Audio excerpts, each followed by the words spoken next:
ci baki shi ne za ya misalta.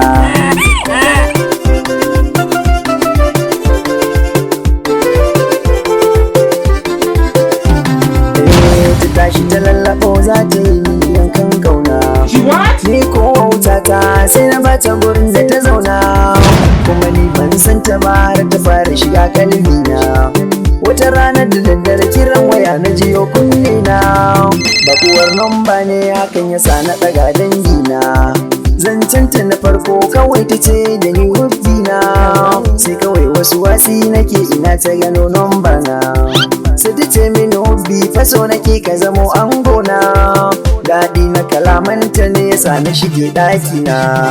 Na haifa akan gado wayar na canja riko kunne na, sai na ce mata malama filis ina kika sam nomba na.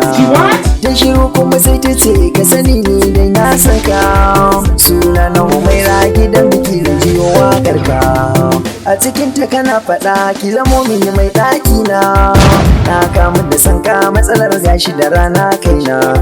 Saura wata ɗaya aure na aka sanya bikina, sankani na kamu auren ka ba zan fasa ba. Sai zufa a jikina faɗar da ta yi da rana kanta, sai na ce yau ne ga motin da bani rabon nomba ta. Sai na ce mata yanzu dai ki bari zan je in kwanta, zan kira ki da safe yanzu ina jin kyarma jikina.